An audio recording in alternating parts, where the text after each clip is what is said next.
All right. I don't know what number this is. 37. It's Was it? 37. 37. This Oh, is sorry, not episode 37. 37. 87. 87. I I don't know was why I about to thought say, I'm looking at it's 80. It's 86's old 87. script.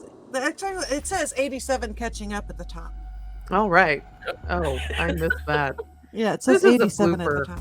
This is a Yeah. blooper. All Yeah, right. we're out of practice. Yeah, we Hello. are. Oh, my goodness. Yes. All right. Ready? Mm-hmm.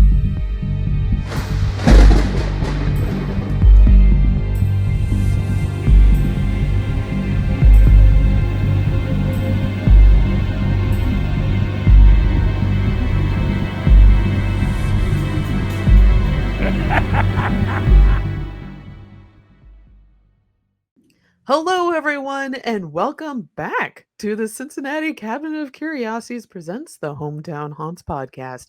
I am your host, Kat Cloco, and along with me on this exploration into the world of fringe history and the unknown are Jen Kohler and Christina Wald. So you can stay up to date with us by following us at Cincy Cabinet of Curiosities on Instagram. That's a Cincy with a Y. And join our Facebook group, Hometown Haunts. Of course, we are dying to hear about your own personal encounters with the paranormal and fringe history from your neck of the woods. Please send it to hometownhauntedmail@gmail.com or join and share it on our Facebook group, Hometown Haunts. And you can find our podcast on Apple Podcasts or on Spotify and watch our show feed on YouTube. Just find us by right now searching Cincinnati Cabinet of Curiosities, though that can change, maybe, Jen. And then also, please take a moment to rate and review us on those platforms so other spooky lovers just like yourself can find the show. Links are all in the show notes. And oh boy, has it been a long time since I read that script. Welcome back, ladies. We're here to haunt everyone. Yeah, it's been a long. Yay. When was our last episode? I can't even remember. It was before. March, maybe? mm, I think it was March Was because it we really have been March? traveling. I Yeah. went to Alaska, Christina went to France, Jen Mm-hmm. got to stay And in the New Queen City. Zealand. Huh? Did you go? Where did you go? Oh, she Didn't was. I went to New Zealand in April. yeah. In New Zealand. I Yeah. I didn't go forgot anywhere. about New Zealand. Well, I mean, I think what happened. I went to New Zealand, then you went to Alaska, and Uh-huh. then We I went went to to France, France. and then you have super big news. I moved. And not just a small move. I went from Cincinnati to the Emerald City, Seattle. So, if you're watching our YouTube video right now and I'm in this nice ambianced purple cave, this is my new podcasting studio at my new house somewhere in the misty city of Seattle. So, And it's we're, a we great also comics have to town. deal with timey-wimey business Yeah. with a 3-hour time difference between when Christina and Jen record and when I do. It's it's weird. It is so weird working on a comic book with people on the East Coast now because I'm sitting there going, "It's only 9 a.m. here. I'm sitting down with my coffee," and everyone's like, "And we're sitting down for lunch now." I'm like, "Oh crap!" Well, my time is all screwed up anyway since I am still unemployed. I have switched my hours, so I'm up all night and then I sleep all day, which is fun, but at the same time, I don't get anything done because I don't leave the house. Well, you're You know? either like a cat or a party people, where you're Yeah. up all night and sleep all day, but I'm just say minus the cat. hangovers? No, I just, just Yeah, cat. just a cat. Yeah. Just a cat. Yeah. Time change and the kind of jet lag that we got when Mhm. we arrived here was massive, and we drove here. It took 4 days. We got to see the entire western side of the country on the way, so that was fun. What's Yeah. the weirdest thing you saw when you were driving? Did you see anything super strange? Like road trips are kind of like something people don't do as much anymore. Yeah, it's oh, let's see, strange things. Well, probably one of the coolest art installations I saw was on I-90 West, and I believe it was in Montana. But I'm sure anyone who looks up Atlas obscura or road trippers will say, correct me, but it is a skeleton man with a leash walking a skeleton Tyrannosaurus Rex. And it is so big, it's in the middle of a rancher's ranch that I can only imagine how big it is in reality because you can see it and it looks like a life size human and a life size T Rex just walking, taking a walk, but they're skeletons. So that was fun. Oh, Um, yeah, so that was probably the most fun. We didn't unfortunately get to stop at too many roadside attractions because we were chasing the moving van. So originally I had planned on staying like going to all these different attractions across all the different states and like staying going to Wall Drug because that's a huge one on I-90 or going to the Badlands National Park and we couldn't do that because we had to keep up with the truck and yeah, the driver wasn't going to stop for anything. yeah. So we had 4 10-hour days. Oof, Wow. yeah. And Did you stop at the um Corn Palace? Did I say no, we that? stopped at a gas station that looked at the Corn Palace. Ah, okay. Because I've So, been there. I've been to the Corn Palace. oh, yeah, we oh, gazoon tight there, Chewy. So yeah, there's a lot of places we'd like to go visit and kind of do a redo where we're not having to chase the van and have more time.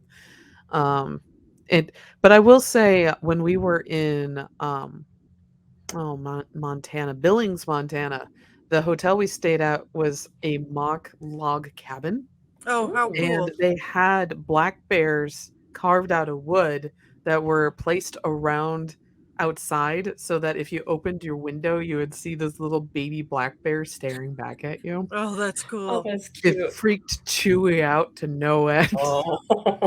Poor little I dog. open our window and there's this fake black bear staring at it, and Chewy thought it was a real bear, Aw. and he freaked out and hightailed it into the bathroom and would not come back out until we closed the window. So Aw. yeah, Oh, I can understand why he'd be freaked out. Yeah. yeah, it was too lifelike. I kind of Um, understand. and that same hotel has a miniature water park in it, Oh. so Ah. it's made to look like um, kind of like a swimming hole in Montana, where it has like big uh, it had a water slide that looked like kind of a log flume, and then it had buckets that would fill up with water and dump out from a gigantic tree at random times. That's So that was fun. fun to take little guy to, and he's not very good at swimming, so I just kind of grabbed onto him and bobbed up and down through the water, and he just had a lot of fun with the that particular kind of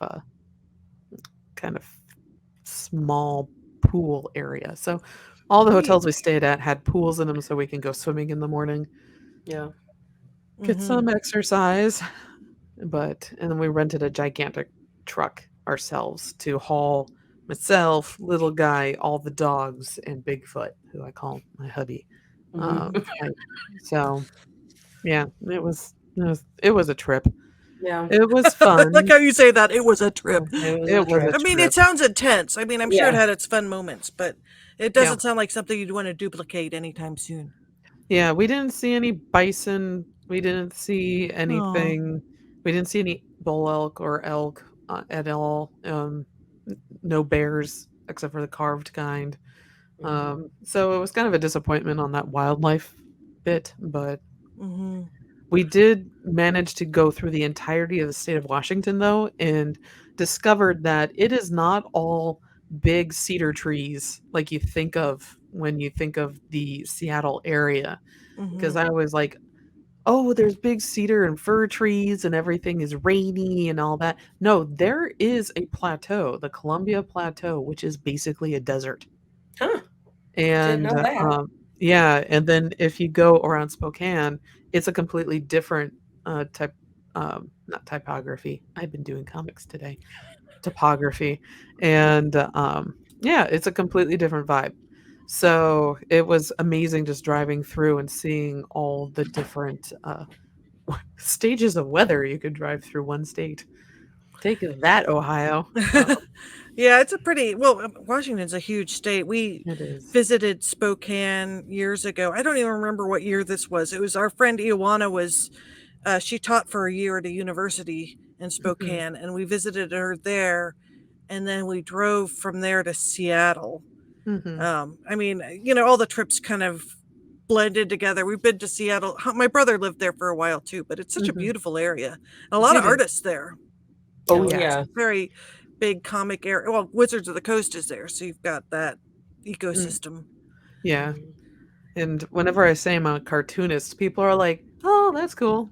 Like, yeah, in Cincinnati, there aren't so many, so they're like, "Wow, that's really cool." And then here they're like, "Oh yeah, Okay, my favorite great. one," or like, "Is an illustrator," and I'm like, "Yeah, I'm not surprised." Yeah. Yeah, and there's a lot of video game production there too. Mhm.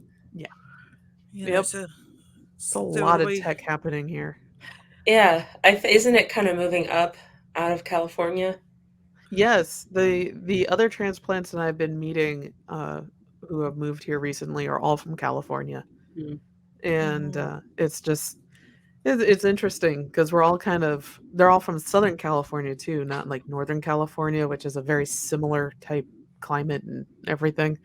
No, they're all just it right now today, it was 60 degrees and raining, and I'm just like, "Meh." I grew up on the Great Lakes. Yeah. Yeah, you get it like this is fall. Yeah. But they're all just like, "It's so cold."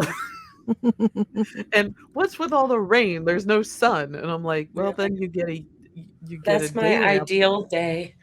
It was so nice today. I Well, loved that it. actually is sounding better because last time I went to the Olympic National Forest because I was on a women's art retreat, I think that was at 2019.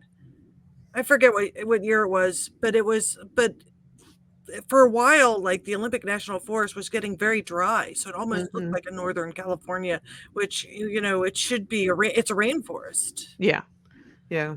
It's that is a rainforest where I live is also a rainforest. And I have a bunch of gigantic azalea trees. They're not bushes, they're trees. And without the right amount of water, they just start wilting and they look like they're about to die. Oh. And in the entirety of this basin hasn't had enough water. So for the next week straight, we're getting rained on. And everyone's like, "Yay, our water table is going to go up." Yeah. But on a flip note, Columbus is going to be baking. Basically, it's September 27th through October 1st.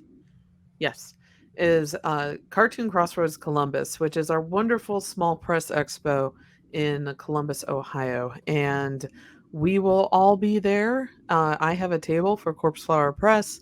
And Christina, you're bringing your students up. And there's a whole bunch of wonderful guests that are coming. Raina Taglemeyer is one of the leading guests, as well as the woman who did Prince of Egypt, whose name has just escaped me. Brenda Chapman. Yeah, Branda Chapman. Um, is it Keito Gaku is Hmm. the first mangaka that they've had ever come, and they are coming, and they do Boys Run the Riot, which is a manga from Kodansha, and oh my goodness, there's so many different guests. So Daniel I think, Klaus. yeah, there's a bunch, and they keep adding more. Keep seeing announcements. So there is Thursday and Friday is where there's talks being given by professionals about what they do, and Saturday as well. And then Saturday and Sunday is the small press fair, which is where I will be coming in and doing Corpse Flower Press. And you can see a bunch of indie creators from all over, really, now. It's not just Ohio. So, really, if you have time, please come by one of those days and check us out and see what's up and enjoy all the comics. It's an amazing show, and it's also free. Yeah. A lot of Comic Cons. I think it was like $30 to get into the Comic Expo for the day. Oh, wow. Yeah, so it's quite expensive to go to a lot of the normal cons now. And the thing that's wonderful about CXC is that there is no cost Yeah, it's to get free. in. Yeah. That's nice. And the art expo, the artist fair, is happening at the downtown Metropolitan Library in Columbus, but a lot of the other events are happening at the Billy Ireland. You can get a tour of the Billy Ireland Cartoon Museum, and that in library, which is fantastic. And I know I'm doing that on Friday. And let's see what else. Um, Billy Ireland, and also on the Ohio State University's campus, and also their art museum. They have events going on. So it's all over Columbus. So please Hmm. come to Columbus, Ohio. We're cool.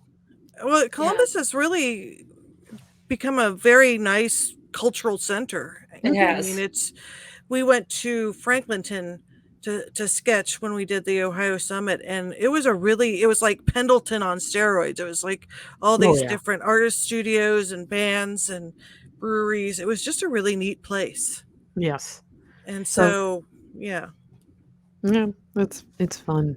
So, It's There's a donut shop that's, I think, near the Ohio State campus. I went there when I saw Chris Hardwick years ago.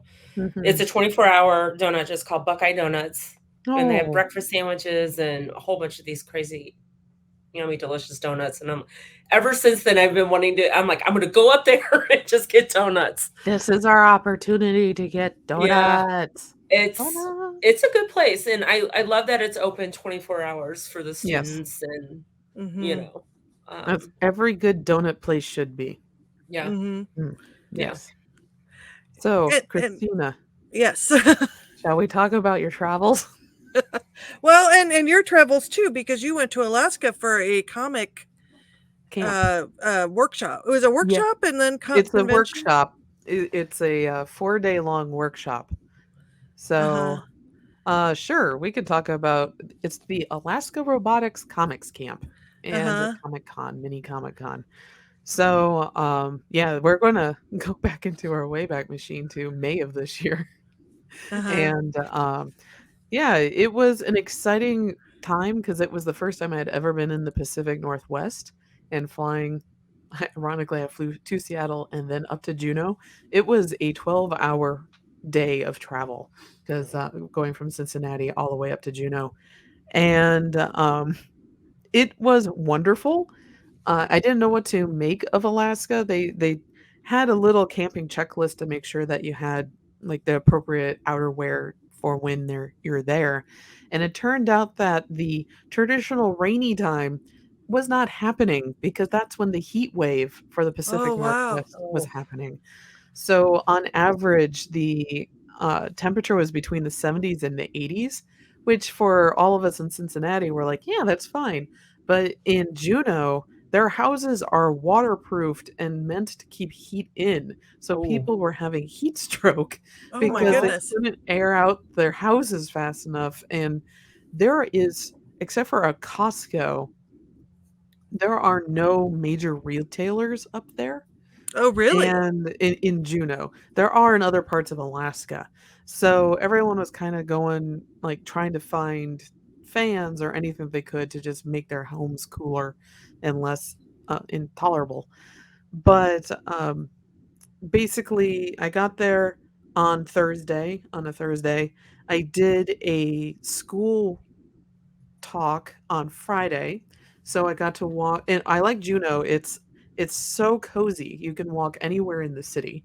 And so I walked from the hotel all the way to the school that I did a 2 hour for two different classes drawing comics thing. Nice. And I work with elementary and middle school kids, so they were super into like the live drawing aspect of it because we basically drew a comic as we thought of the story.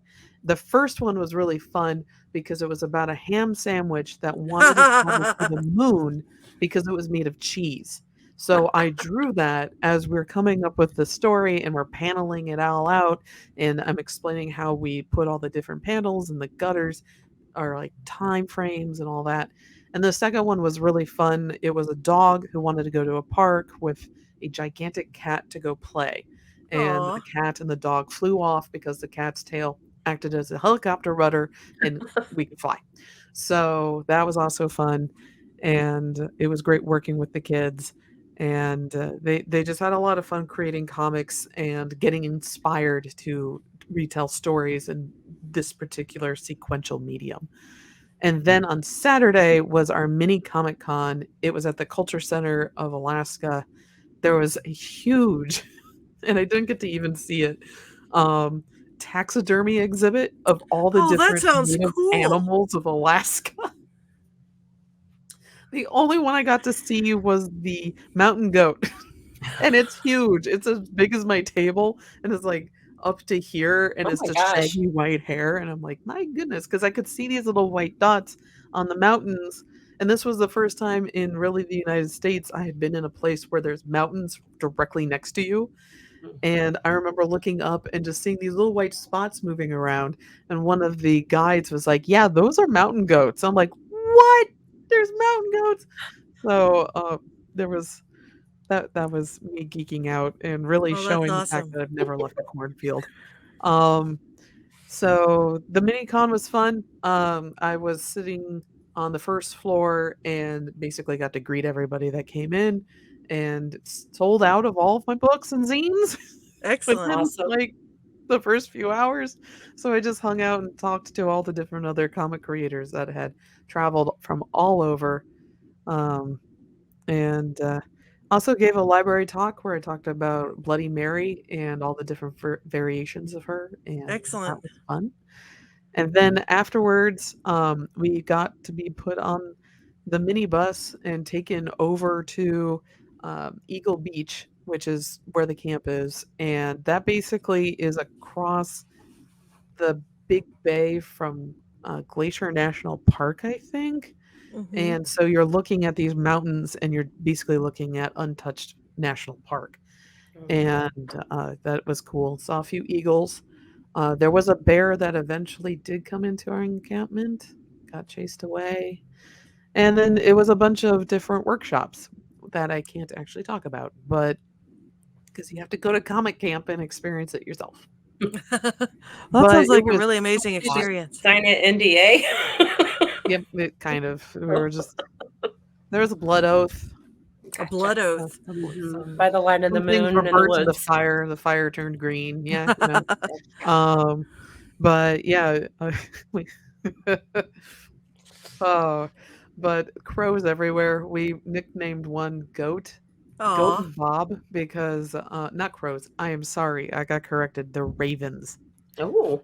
Ravens are smart, and we nicknamed them Goat and Bob because that's the sounds they made. One sounded like it just said Bob. It was like, "Bob, Bob, Oh, that's hilarious. It probably Bob." did. That sounds like And an then its incredible partner experience. was Goat, and mind your ears, it went, or, "Goat, goat, goat," like that. Ravens are So, fascinating. yeah, they would sit there and talk to each other just saying Bob and Goat, and peck they food was stolen, I bet. other objects were Mhm. stolen, anything shiny was stolen, Mhm. Mhm. may or may not taken off with a small child. But, It does not um, surprise me at all. Yep. yeah, Mm-mm. so it was fun watching the ravens and, Mhm. yeah, and there's a really good distillery in there in Juneau that makes some really good gin and, brought some of that back, so Were most of the people at this event from out of town? Like, were there any, like, Juneau artists that were there? Did you get to mingle with the cartoonists, of Alaska, or were most of the people from the US, or were there international attendees? yeah, it was a really nice mix of it was international attendees, Canada represent, and Mhm. also from Puerto Rico as well, which is not international, they are part of the United States, but, we had people from all over. And, yes, there were a lot of Juneau artists that were there as well as other people from Alaska. So, met with people that were from all over, a lot from Anchorage, but there was other places as well. Mhm. And then, there was cartoonists, and it's not just cartoonists, it was anything that is in a sequential art discipline, basically. So, yeah, and both well-known and unknown artists were there, so that was Mhm. really fun, and, just talked to all. It was just fun. We just talked to. We actually didn't talk about business too much. So, but there was workshops that happened. Oh, that's really cool. Yeah. So, yeah, and actually talking about the residency de France, they just opened their applications. I don't. What's the application process for the thing in? So if you want to participate in the Alaska Robotics Comic Con, and Alaska Robotics is a comic book store Mm-hmm. in Juneau. If you're wondering, there's no robots sadly involved. Bummer. There should I was be. Yeah. bummed. But I believe those open up in October or November. Mm-hmm. So, I yeah, I think that's when they do. I remember submitting it back in October, and it's a Mm-hmm. rather long application. I will warn you. They do ask you a lot of questions about what inspires you to create comics and stuff, and it's. Uh, I just remember going, I feel like I'm writing a novel, and so, but it's once you go, it was quite a fun and special experience. I'm sure visiting France for your experience, Christina, was very similar, where you made a Yes. lot of friends and you still talk to them. Oh yes, yeah. I mean, it was interesting because one of the things I observed from going to the residency, and the way they have the residency set up is you can be there for 2 weeks or for 4 weeks. So I Mhm. was there for 4 weeks. So I was there with two groups of people, which was interesting, and it was a mixture of writers and artists, and there were sculptors there, and it was interesting working with the people that had different disciplines. But one thing, because the location of the chateau is in very rural France, and Orcavo is not like, there's not that many people that live there. So Ziggy and Beulah, who run the program, Ziggy inherited this chateau. It used to be a hunting castle. So it's funny when you mentioned taxidermy. There was a lot of taxidermy in the castle Oh, that had wow. been there and the chateau has a really interesting history because it used to be home to or I think of Denis Diderot, the famous art philosopher and art critic in France, from the 1700s, lived there. And then there were some other prominent French families. And then it has almost like an Indiana Jones connection because during World War II, the Nazis took it over and had it as a base of operations, just like in Raiders of the Lost Ark or whatever. And then Wow. they had to flee France at the end of World War II really fast, and they say backed up their truck and took all the furniture out of the chateau. Apparently, there used to be another building that was part of because this is the hunting castle, but there's apparently another residence that burned down at some point. Oh, wow. And so they keep buying areas in the village as housing for artist residencies. And as an artist there, you get your own bedroom, and then you also get a studio space, and you work on a project. Whether you're writing, there were people there writing screenplays, there was people there writing poetry, there were people there writing novels. There were some people, actually, I just got contacted on a cartooning front. There is a person that's there right now that contacted me, and he actually ghost illustrates High and Lois, the cartoon, Oh. which is Wow. really interesting. Yeah. And That so is. they have a huge mix of artists from Beulah's from Australia. So there's a mixture. The first group had mostly Americans. Mhm. And then I think there was somebody from Italy, and some people from Canada. And then the second group had a lot more Australians, Oh, okay. and Americans, and there was one woman from Mexico City. So they had, I think the reason why there's a couple of reasons why it's mostly English speaking. It's because their website is in English. Oh. And so they get mostly in English people, Mhm. not English people, but people that speak English Mhm. applying. And they were saying, like, people that live in Europe already have castles and chateaus and stuff. So it's not as huge a draw for them.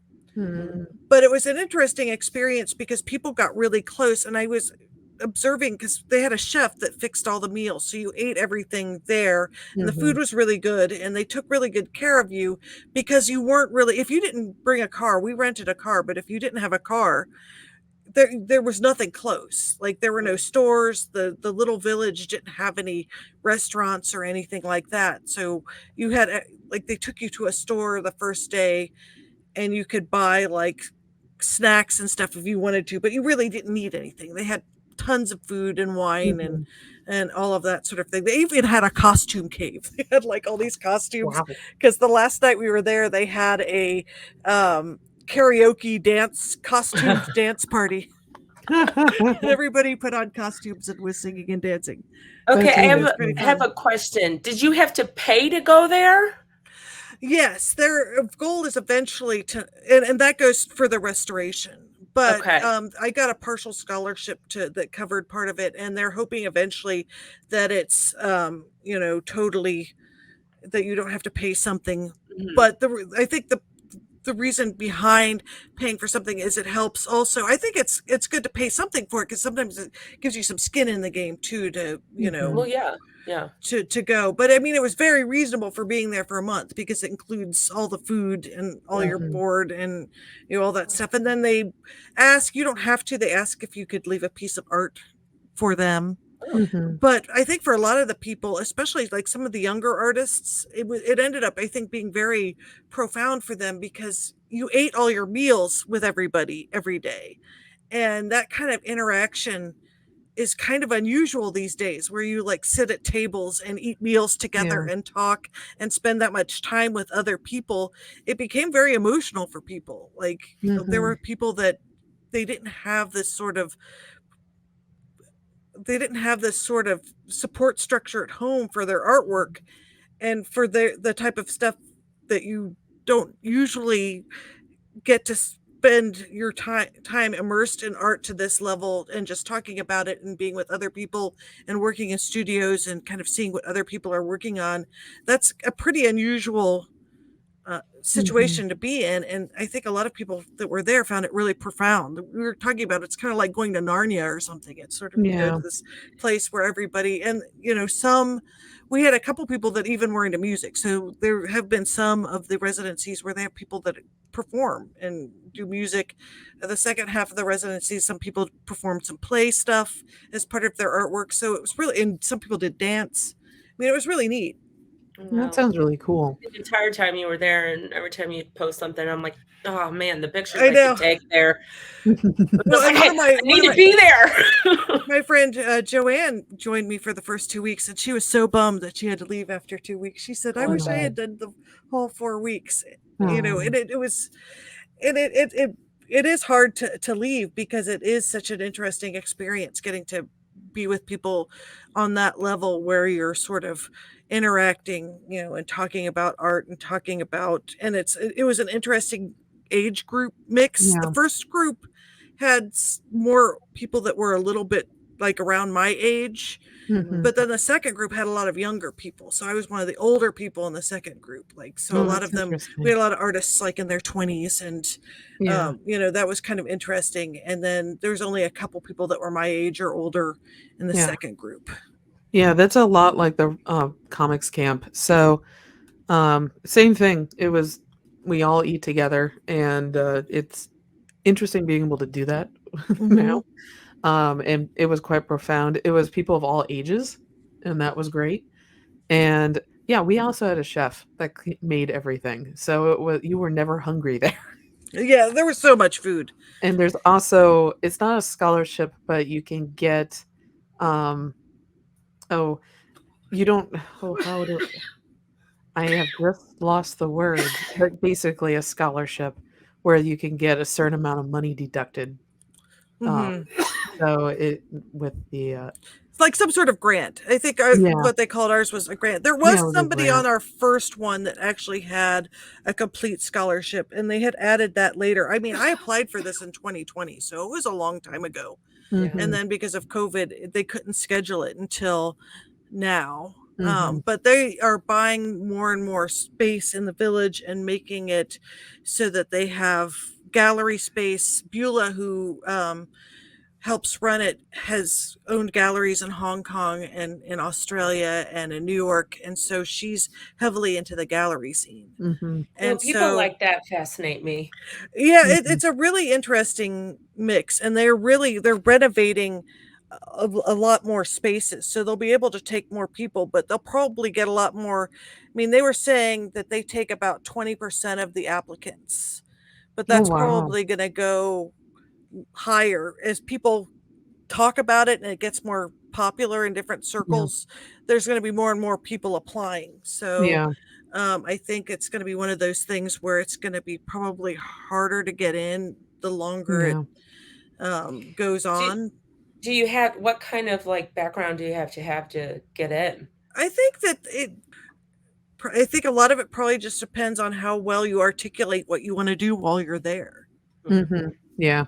Um, And I will say, and maybe you found it too, because you're with a bunch of creative people, you don't have to sit there and explain how you Do got to where things. you're doing. Yeah. Like, there was a lot of jargon and everything that you just did not have to sit back and explain, and it was really like, suddenly we're like, "Hey, we all know what this means. We don't need to explain what it is." And you're with a bunch of people that are creative just like you, and there's this wonderful joy in that that Yeah. you don't mhm. get, day to day, where I don't know about you, but I have to sit and explain what I do to a lot of people that have no clue. Do I have the patience to do it? Yes, I do. Does it get tiring? Yes, it does. So, Yeah, I mean it is kind of hard to describe, when you live a freelance lifestyle, describing, mhm, your project based. As a matter of fact, the first 2 weeks I was there, I actually had to do a lot of work because I had to get a book cover done. And so I spent a lot, I kind of had to split my time between sketching and getting into what was going on there and trying to get client work done.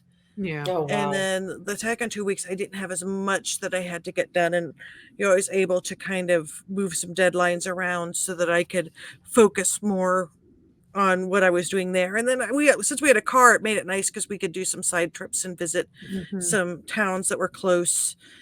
Like we went to Nancy, which has got a lot of Art Nouveau architecture, and we went to Dijon, which is a really cool town a bit south of Orcavo. And then, it was just neat to see some of the other areas. I went to Belgium for a weekend for an urban sketching regional event, which was similar to what we just did in August in Ohio, where we had workshops and stuff, and we had a grant from Urban Sketchers, mhm. and another one of the grants was given to the group in Belgium. So I went there, and that was neat because that was kind of fun because we got to sit in cafes and sketch, and I got to meet some.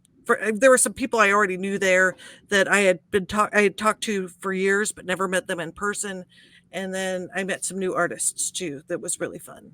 Oh, wow. That sounds like quite a trip. Yeah, the only problem was I had never driven a diesel car before, and I actually have this in the travel log. Working on a travel log that I'm going to print. I think it's now going to be 64 pages because Oh, wow. I'm already at about page 30 and just finished like the first half.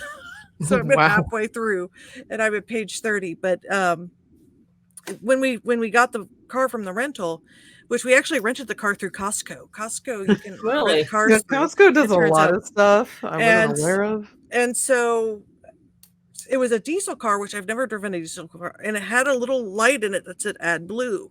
And I said, "What's Add Blue?" And she said, "Oh, well, that's just something for the exhaust. You won't have to worry about it."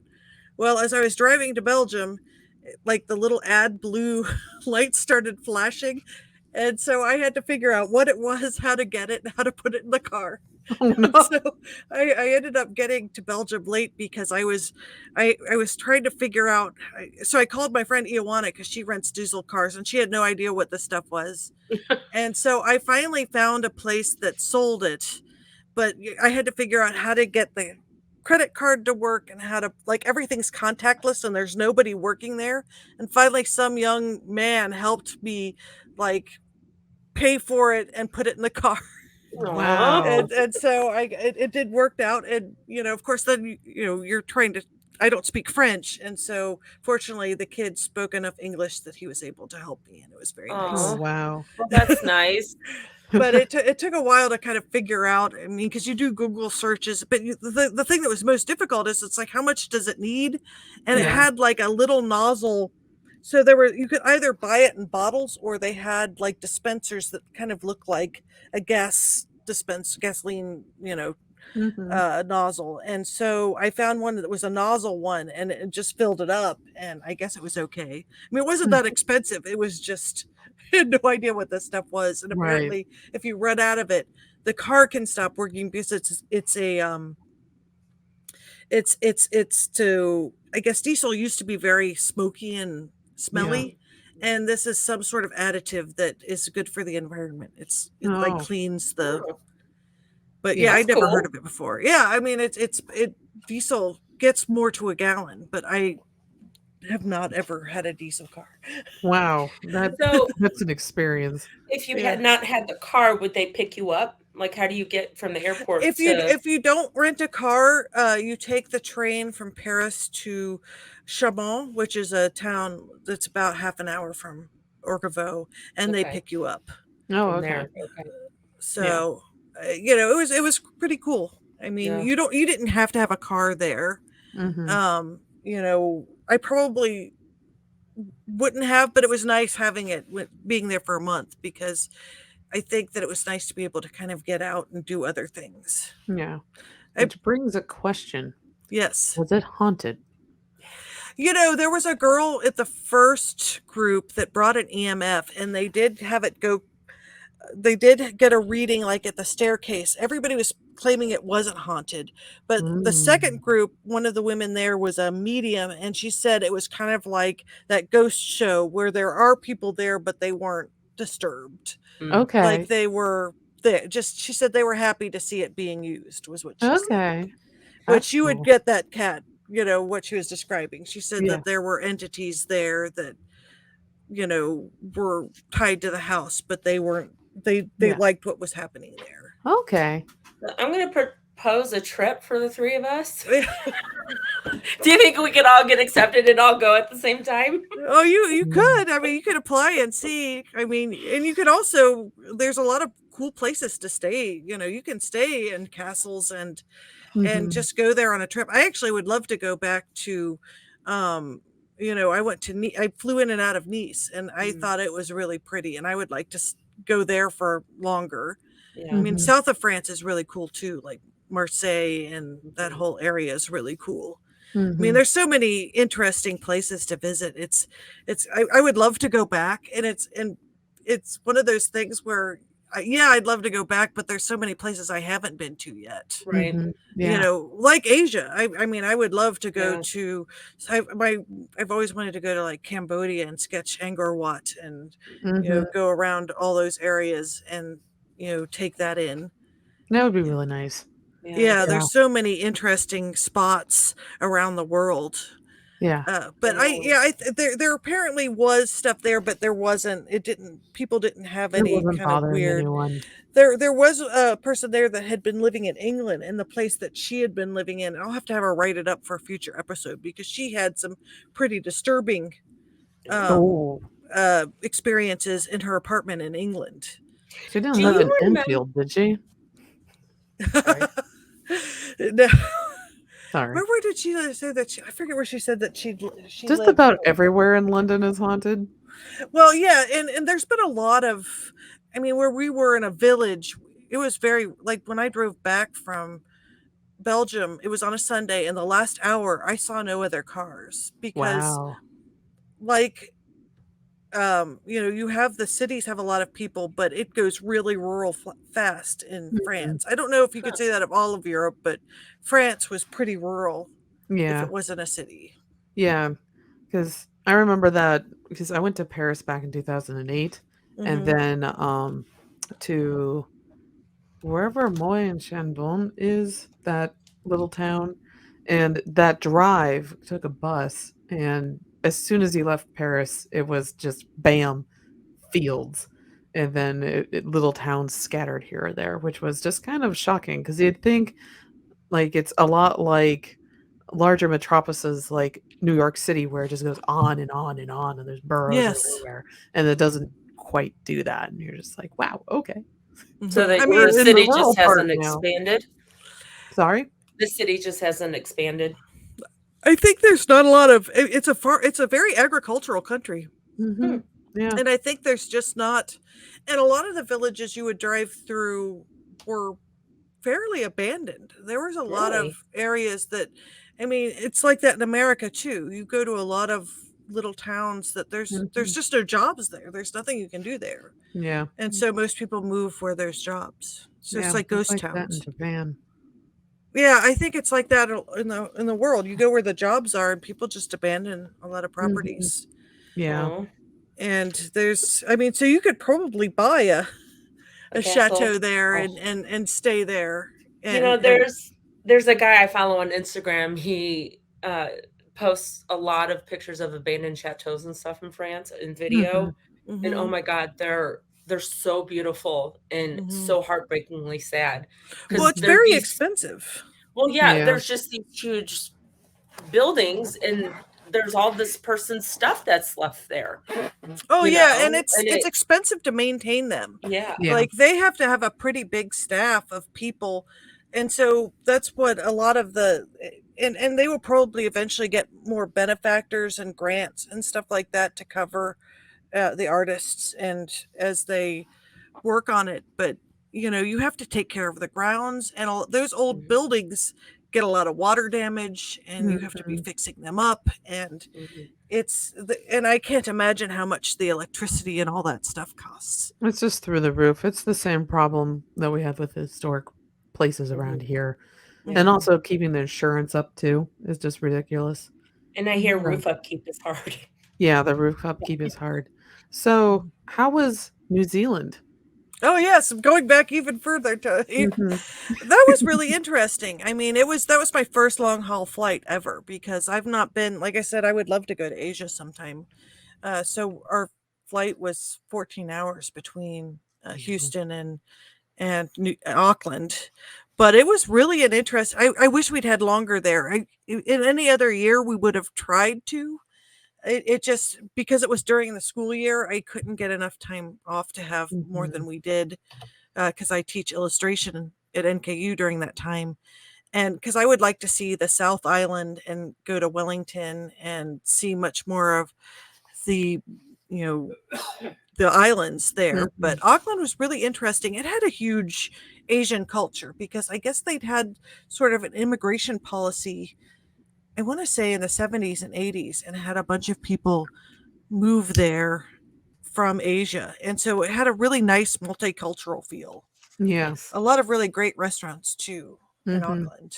And it was just really beautiful. I loved we went on a whale watch Oh, and fun. yeah, that was my brother booked us on a boat after the symposium, and that was really interesting. And it was fun getting to see not illustrators but sketchers from all over the world. Mhm. It was interesting because since it was in Auckland, they got a lot of people from Asia and a Mhm. lot of people from Australia and actually from the US, but because of not as many from Europe because it was so far from Europe to go to New Zealand. And Mhm. right now prices for flying out of Europe are extremely expensive right now. So Yeah. um, there was a lot of people from India, and it's really neat meeting sketchers from Asia and India because it is so huge there. Yeah. I mean, a lot of those countries have a huge artistic population. There's a lot of Mhm. amazing artists. They had 40 people from Korea Oh Oh, wow. wow. that came and sketched, and you know, it was huge. That's amazing. Oh, I There was like bet. one other person from Cincinnati. Wow. Uh, I bet Korea is a fun place to sketch. Oh yeah. Korea? Well, and Yeah. it's a very, I mean, the arts are really, and you could probably speak more to this having lived in Asia. It's very important there. There's a Mhm. lot of people that draw on Yeah. location. Yeah, there is. It's not uncommon to go to any public park anywhere. I can speak for Japan, not so much for South Korea, but other than for what I've seen from other media.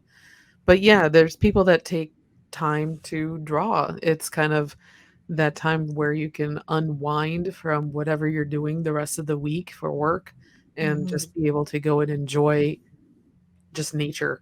And there's a lot of opportunities to be able to walk around, just get outside the cities and participate in just large parks and stuff. And Mhm. I know in the department stores, it doesn't matter where in Japan, but for example, this is Tokyo Hands is a large department store, and they have a huge hobby level where it's not just art supplies, but it's like making models and painting models and stuff like that. Oh, Like that's cool. there's a lot of that. So that kind of underground arts neighborhoods exist, kind of enclaves of people.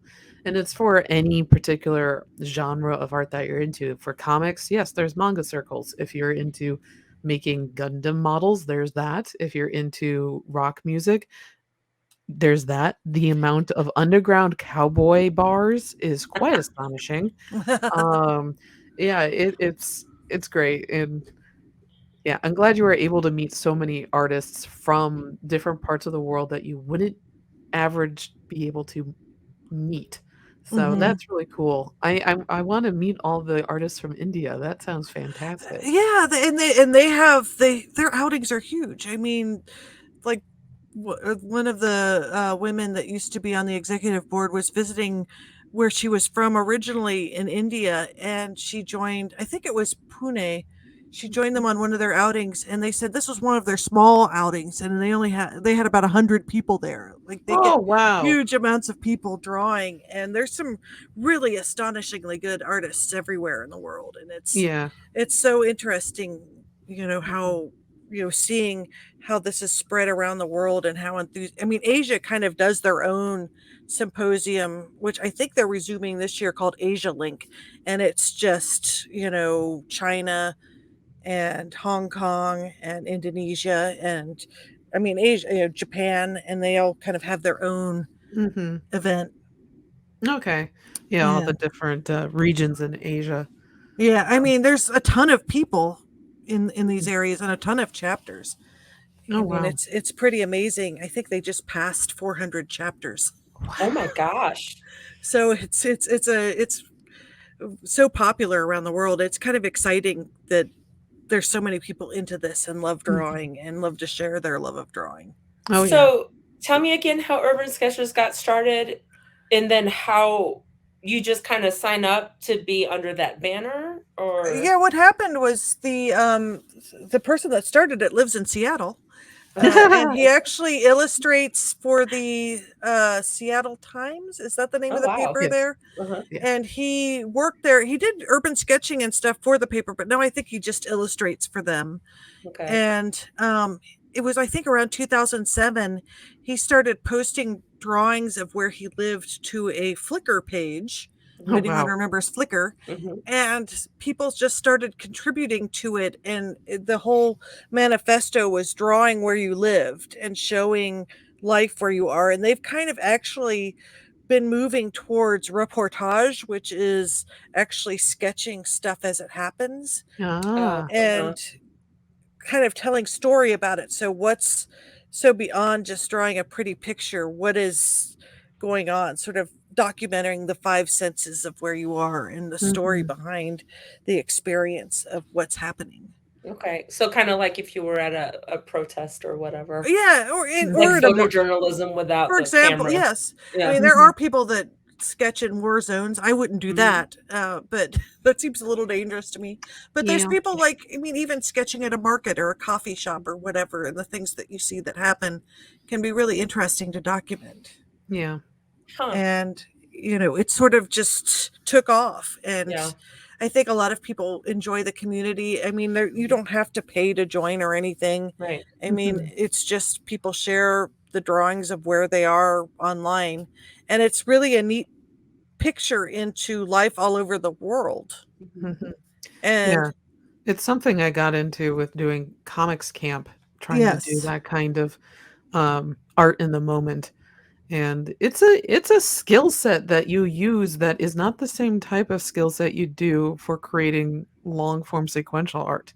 You Oh, have to yes, think it's a about lot more. everything way differently, and, it was interesting. I'm still trying to get the hang of it. Everything comes out like a shonen comic in my case, but, I mean, it makes the world a little bit more interesting having, like, Godzilla showing up in the background, but Well, that's kind of always been my approach with photography. mhm, Mhm. Instead of like setting up images, not necessarily photojournalism, but just documenting what's going on around me at the time of where I am.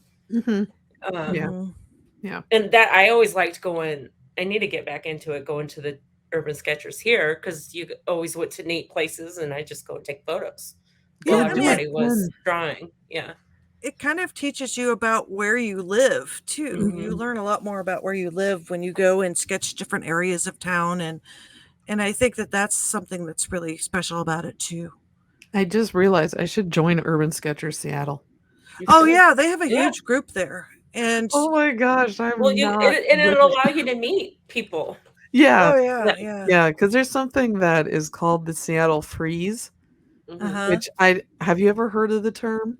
No. Okay. So when there's people who have just moved to the area that is especially not from the Pacific Northwest, Mhm. they have found it difficult to meet new people and make friends because everyone is very like they'll say hi, but they don't strike up conversations with you. They really Huh. don't want to really interact with you at all. And there's a it's really been more documented. Mike and I actually looked into the um etymology of the word, and Mhm. it's only been around since about 2009, Oh, interesting. and, just the word, but, and the phrase to describe it, and really it's the Seattle Times yet again that was the one that brought it up, but it's just this phenomenon where it's hard to meet people and make friends unless you have an intense shared interest, which is kinda how it is making friends as an adult. So Mhm. joining that the Seattle Urban Sketchers, I'm just like, "Why did I not think about doing that earlier?" Well, Though you've I'm only been there bubbly. for how long? Yeah, I've I mean, only you've been been here kind for of a month, you've and Yeah. probably been slightly busy. I've been slightly busy, and I also have not had a hard time meeting our neighbors because Good. I will just walk up to someone and start talking to them. I mean, this is why I've been on the radio for, like, over a decade, is because I Uh-huh. do not care about going up and talking to someone about whatever their interest is. Yeah. Like, there was a woman that had dogs while so I went to an art fair this weekend that was up in North Bend, which is about a half an hour from where I live, and, it's I was striking up conversations with the artists up in North Bend that were, the actual art group that was doing this art show. Mhm. Random woman walking her dog, it was peeing it took a really long time to pee, and she made a joke about it, and I'm like, "Man, I understand, I got 3 dogs," and we're like, "Look at Uh-huh. the bladder on this dog, like, it just peeing," and this I'm I talk to anyone about That's weird cool. things. So, Just be careful. There's a lot of serial killers in that part of the I country. know. And I'm right now we haven't this is creepy. Jen, you're about to lose your crap. We have not found enough curtains to put around in our house yet, so it's like living in a fishbowl in certain rooms, Oh, wow. and So, I'm just like, Jen Kat, would not be happy with me." you haven't been to my sister's house. They have a big open window in their kitchen, and their kitchen is half their house. It's Oh, huge. yeah, And I have never liked having open windows like that. I yeah, will open my curtains during the day, but as soon as that it's night, nope. yeah, I always feel like I'm being watched, right. you know, and I hate it. I Yeah, hate it. And I yeah. yell at my sister It's about it all the time. But we like it. Okay, fine. Yeah, we just kinda all of our bedrooms have curtains, and, we kinda just hide in there during the Yeah. evening. Um, which reminds me, I met a neighbor that most people don't wanna meet. I Oh. made allusion to this earlier with Christina before you got on, Jen. So, I had an encounter with a bear. Yeah, you said something about that on social media. Yeah, I Okay. did. So, this happened last week, I Uh-huh. think. Yeah, and, I live on a mountain, so people who yeah, I live on a mountain, And our neighbors warned us that there are bears, and we do not, but our neighbors have bear-proof trash cans and compost bins. Mhm. And something that we have gotten used to very quickly is that King County, where Seattle is, has garbage pickup. It has, you pay for, and then free recycling and compost pickup. And Mm. you have to make sure, though, that you either have bear-proof compost and garbage bins, or you make sure that your bins are far enough away from your house that the bear's not going to be interested in getting into your house. Hmm. That is ours. The second option is what we have right now. We're on a wait list to get the bear-proof Okay. garbage and compost bin, and all the public trash cans and recycling are all bear. You have to slide your hand and unlock it and open Mhm. it, throw it in, and then close it and make sure you lock it. Gross. Yeah. So where I live is near a cemetery. Very. Cool. If it's Saturday and I'm outside, I can hear the bagpipers for whatever funeral's happening. Aw. I just sit there. I'm like, oh, this only me. R.I.P. Yeah, Whoever you are. R.I.P. I'm going to enjoy listening to this. But I forget where I was going with Fair. that. But oh, we have a cemetery, and then we also have a public park, Mm-hmm. and and uh, and then hiking trails. And because of this, we have a lot of open space. So we do have bears. We actually have a mom and three cubs that Aw. live in the cemetery at the end of Aw. my street. Wow. And so when we moved in, our neighbors were really happy to see we had three very loud dogs, because the response was, "Well, the bears aren't going to bother us anymore." And I'm like, "The bears were bothering you?" And they're like, "Yeah, on Wednesdays, which is our trash day, the bears will go from basically bin to bin looking for food, which is bad, but this is just what happens." It's a And buffet. the previous owners of our house were really bad about organizing their food, and they would just Mm. throw it out at any time. So the bears knew that our house was a hot spot to get food. Ah. And so we had, when seeing the three dogs, they're just like, "Oh, we're fine." Like, the bears are not going to come around because black bears are not, they're kind of skittish towards dogs. Okay. I was gonna Um, say they Mhm. don't attack they're them not or try to grizzlies. eat them or. No. Okay. Black bears are the ones where if you try to make yourself really big and loud, they're skittish enough Mhm. that they'll run away. It's the And grizzlies you gotta worry the about. grizzlies, you're They'll dead. attack you. And a polar bear, you're dead. Yeah. But Okay. yeah, there is a little saying: when it's black, fight black; when it's brown, lay down; and when it's white, good night. Oh. Because those are the three Wow. types of bears. Um, Okay. so with a black bear, you have a fighting chance of surviving. With a grizzly, you could survive. It's best to play dead. And then with a polar bear, it's just going to eat you. It just you're Oh, gone. they're so See ya. cute. Mhm. So yeah, they're very cute, but don't actually meet one.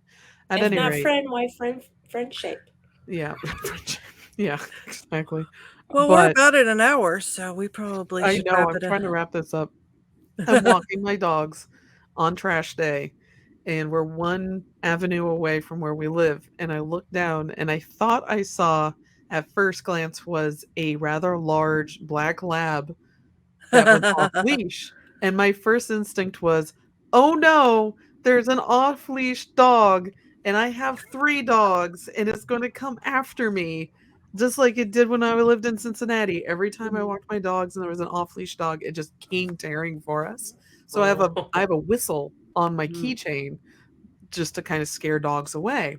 Mhm. And I'm looking at this, and then the the the being turned and then stood up and put a paw on the compost bin and knocked it down, and with the paw and the head, I go, Oh, "Oh, oh goodness, that's a bear."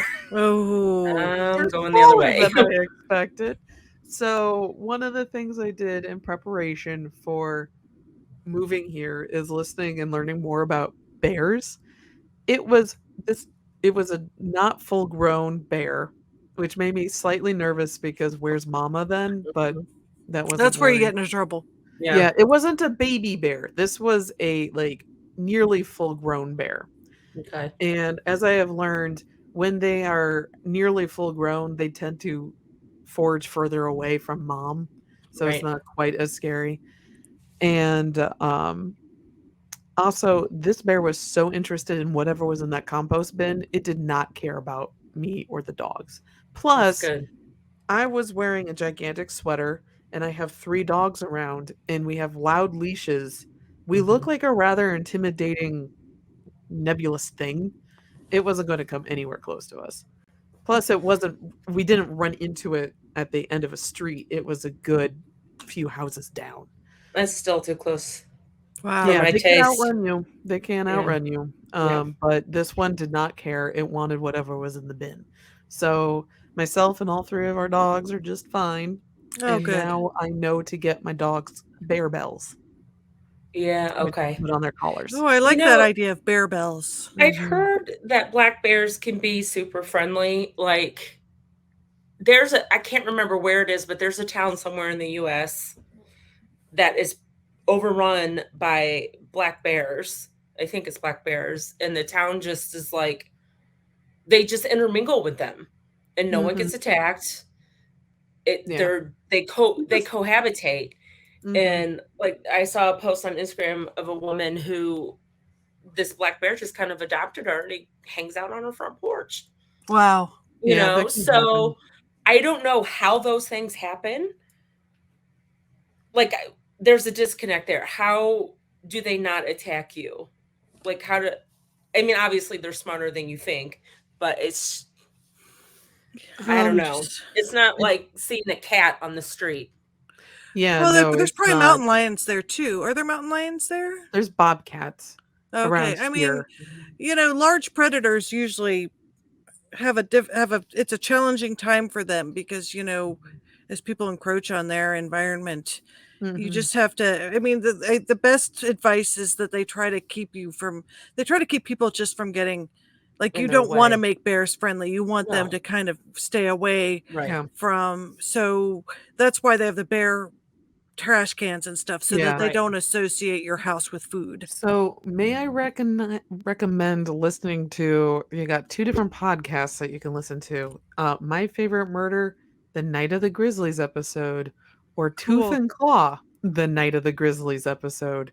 And it is why we now have the motto, at least around our neighborhood, which is keep the wild wild.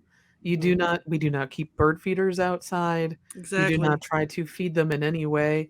Whenever I have anything that is flesh, meat, like pieces of fish or chicken bones or anything, they're all compostable, but I actually freeze them in my freezer until trash day, right before the trash man arrives, and Okay. then throw them into the compost bin because I don't want to be attracting anything that would be interested in that to Huh. finding that my house is a buffet. Right. So Yeah. when you have an entire neighborhood with that mentality, your Yeah. bears get to eat the berries in the forest instead of Which is what they're filling their supposed to stomach do. full of plastics, as one Yeah. was found in Colorado, and Aw. then starving to death Aw. because its gut was full of plastic. Oh man. So, Aw. yeah, you don't want it to do. But yeah, for anyone listening to Night of the Grizzlies, it is a grisly episode, as in Oh, that makes me curious. I want to listen to it now. I parts of know. people went missing. So Oof. just listener be aware that the bears were they lived up to their name. So So is it mountain lions or bobcats that scream like women? I think That's Well, I both know actually can. foxes do. Foxes make Foxes like can a as sound well. that, yeah. Bobcats have that women's sound. yeah. Mountain lions are the ones that are caught a lot in Albuquerque screaming like women. There's Okay. a viral video of a police officer getting outside his Yes. car and then Yeah. hearing the scream of a woman and he goes, Yes. nope, nope, nope, nope, Yep. nope, and goes right back into the police car. Yeah. That was a mountain lion. Okay. Mhm. So So I was going to say, just don't go into the woods if you hear a woman screaming. no, mm-mm. Probably a You cat. don't want to do that. Mm-mm. Mhm. But Yeah, people um, always think animals are more friendly than they. In Yellowstone, they have that problem. Whenever a bear shows up in Yellowstone, the ranger always comes because people are always stupid and get really close to the animals. And when we were in Yellowstone last, there was a mama black bear and her baby, and all these people were taking pictures of it. And the ranger's there to keep people away from it yeah, because they don't understand that. I mean, you hear about people getting attacked by bison all the time because they just Mhm. don't realize these are wild animals and they will attack you. Yeah. Yeah. Or like Moose, moose. do not go near a moose. No. Stay Mm-mm. away. They will kill you. They will. They're the Absolutely. size of a van. They can pick up your car with Yep. their antlers. Yep. Yep. Yep. Yep. So, yeah, just don't. But I live in the forest now, so I can't really stay out of it. I just Yeah. can live more in harmony with it. Yeah. Have you So, I gotten a good view of Rainier yet? no, every single when we have had really good weather, we have gone further east, and that we can't say we're near. I did see Mount Si, which was cool, and the Snoqualmie Pass, which is really neat. And I learned about a few different mining ghost towns that are along in the Ooh, Cascades. So anticipate those in the future of me introducing everyone to ghost mining towns. There is a fun. haunted miners cemetery only 20 minutes south of my house. So I will be going there at some point. I want to Is there come And anything in your visit. house? there is nothing in my house. To Good. the Oh, point thank where goodness. little guy, this is creepy. So we got two stories. I know Christina, you have one to share, and I Eh, have one to share. I'll go, and then we'll end with you. okay. But so at the end, when I was moving out of our house, a little guy turns to me and he goes, "I'm glad we're moving because the tall man can't watch you anymore." And I'm like, "What are you What? talking about, little dude?" And he goes, Oh. "At night, there was a tall man who was really dark and shadowy who would stand in your room and watch you and daddy sleep." And I go, "Did you And you tell told him her. to go away?" And he goes, "Yeah." And he would go into your closet, but then he would come out again. And I'm like, "Damn it, Bill!" It was Bill. So Bill is an entity I ran into the first week that we lived there, Uh-huh. and what he did is we moved in August in Cincinnati, and there was a night, the first night we were in the house, the entire bedroom got frigid, like Mm, super mm-mm. humid, clammy, frigid. Not AC clammy, it was just super clammy, frigid around 3 in the morning. And I remember waking up and there was a man standing in the hallway looking at us into the bedroom. And I looked at him and I'm like, "Damn it, Bill, go away." And it turned around and left. And we never saw it for the 6 years we lived in that house. I never ran into him. And then the very last week, so I was like, "Mommy, there was a tall man standing in your doorway." And I'm like, For how long "Bill." has he been seeing him? I don't know. Little guy won't tell me. So when we moved here, he goes, "I like this house. There's nothing scary here." Oh, So I'm wow. like, That is Oh, one "Okay." creepy. Matt. My Yeah. story's not nearly as creepy as that. That's a pretty creepy Well, and that story. he was showing himself to little dude and not to Mhm. you. Well, yeah, and well, I was asleep. So, but Oh, that's so scary. yeah, I know. I'm not too That happy. makes your skin crawl. That's like one of Yeah, those. I'm not too happy because one of the deals with Bill being able to live there peacefully was not ever interfering with any of the living in the house. Mhm. So, I was just like, "You're not gonna creep out Bigfoot, you're not gonna creep out any of the dogs, you're not gonna creep out little dude," and he still creeped out little dude. So, I did not Uh-huh. appreciate that. But, Christina, you also have a Oh, tale. well, this was much more little, but last night, when I before I went to bed really late last night because we've been trying to get artwork done, and Troy had gone to bed about an hour before me, and as I was getting ready to walk upstairs, I heard water running.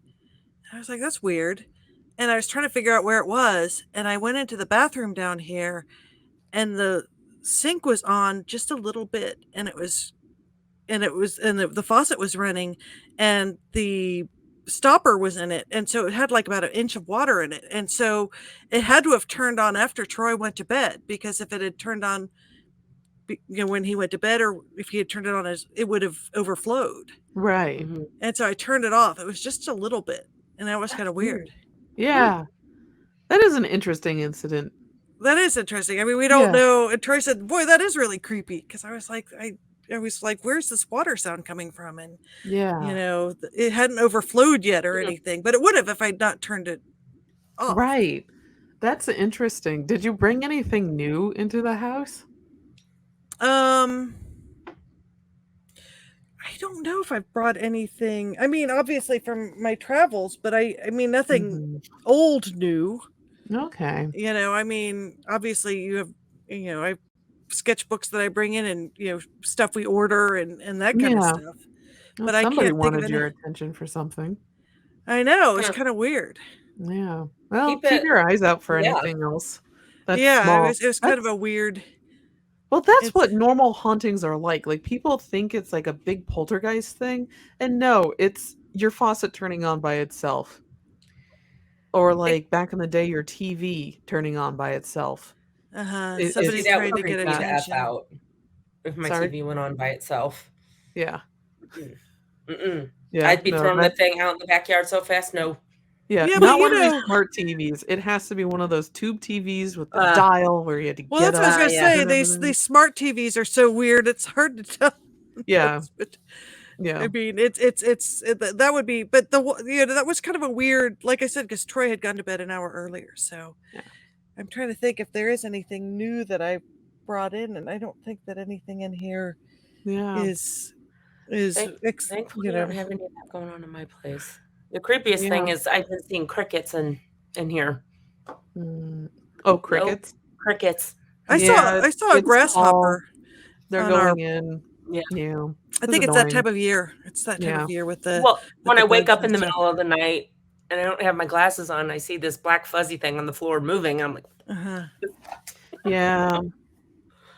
and then I gotta The So smush thing that it. I hate about crickets are the horsehair worms that come out of them. yes, You know what? You could have kept that to yourself. Thank you very much. I'm sorry. They're not gonna do anything to you. They don't care about you. You're not an invertebrate. But, Mm.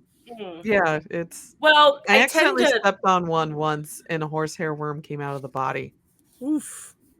So you'll have to tell us if you see any of the cryptid sightings that they have out.